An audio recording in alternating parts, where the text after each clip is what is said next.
With pitching coach Matt Herges here at Lone Mart Field, with Julio Urias, developing at a quick rate here, how do you see him improving still in the rest of the season? I shouldn't say it's tough to improve who he is because he's so darn good so early. But every experience that he experiences out there, every time he pitches, he's learning. He's a kid that is exceptional in every sense of the word.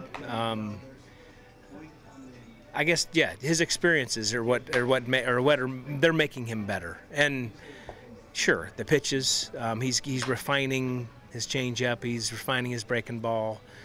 He's becoming more aware of how good he is. Mm-hmm. I'm sure he's been told, but he's now starting to see it with the opponents just having no chance. Yeah, I mean it's pretty impressive.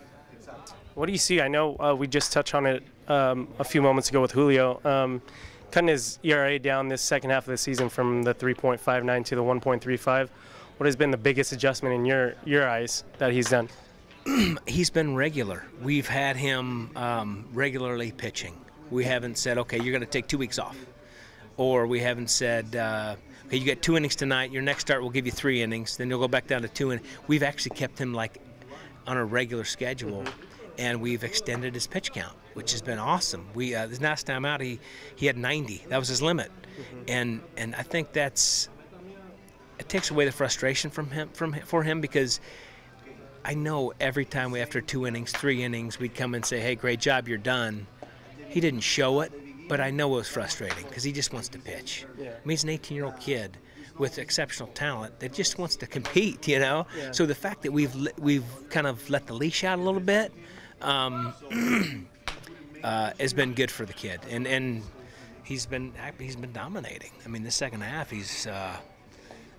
I'm like a fan. It's just fun to watch him. Yeah. It's fun to watch him go to work. What do you think the potential is? I mean, you're mentioning, you're realizing how great he is. What do you think the real potential is when he actually gets up to the majors and starts slinging around for the Dodgers?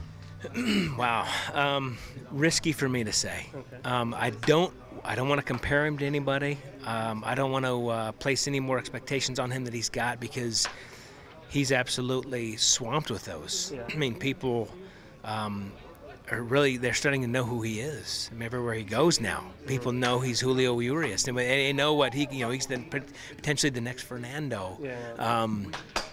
It's not fair, really, but it's fair to say. I mean, he could be that good. Now, the potential is, the sky's the limit with this kid. Our job is to keep him healthy and keep him developing. That's the easy part, to be honest with you, because he's such a good kid. He works hard. I know he comes from a great home. I've never met his parents, but he's respectful. He's open. The aptitude on this kid is off the charts, and he just has. And I mean, it's like it just is right when he's out there. It's his comfort zone. He knows what he's doing. Yeah. And at this young age, and he's facing the older guys. It's a tough leg to pitch in, yeah. And he's handled it great.